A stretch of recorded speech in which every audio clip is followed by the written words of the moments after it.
dalam ramai-ramai orang yang duk solat tarawih tu, ada yang solat tarawih dia tak ada pahala. Sia-sia ya.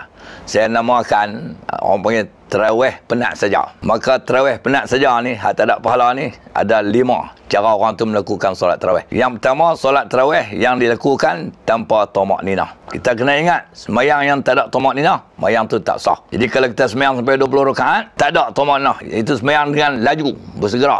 Macam mana kita tengok video hak orang Indonesia sembahyang 8 minit 20 rakaat tu.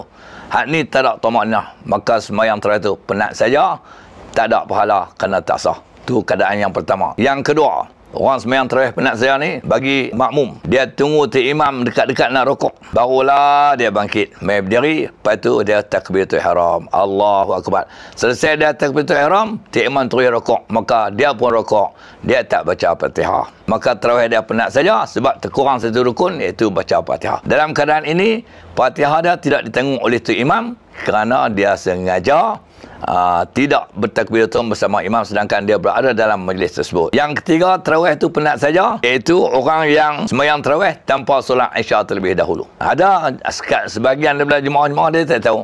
Dia mai-mai masjid surau, dia tengok orang dah mula sembahyang tarawih, dia tak sembahyang Isya, dia terus sembahyang tarawih. Akhirnya jemaah tanya ada, kamu sembahyang Isya tadi? Dia tak apalah, Isya sekali balik sembahyang di rumah.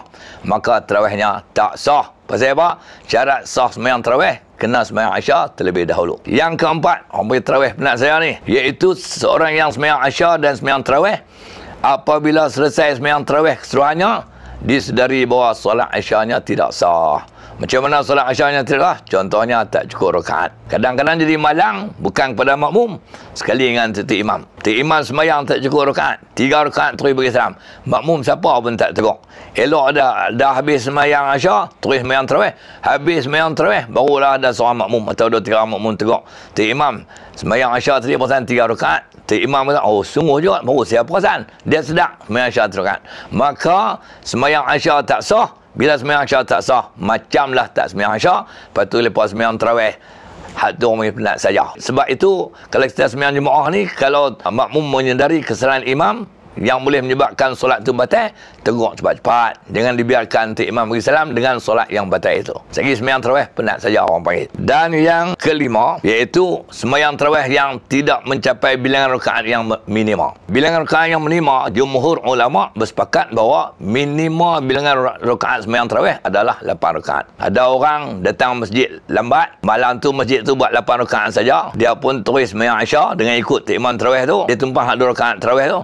Kemudian baki 6 tu, dia sembahyang tarawih 6 rakaat saja, tu imam sembahyang witir, dia sembahyang witir. Jadi menjadikan sembahyang tarawihnya cuma 6 rakaat sahaja. Tak cukup sekurang-kurang bilangan minima, iaitu 8 rakaat. Menjadikan solat tarawih dia penat saja. Inilah penjelasan yang disebutkan kepada pendengar-pendengar sekalian. Jangan kita melakukan solat tarawih penat saja, kerana lebih baik tak sembahyang daripada sembahyang tak dapat pahala. Wallahu a'lam.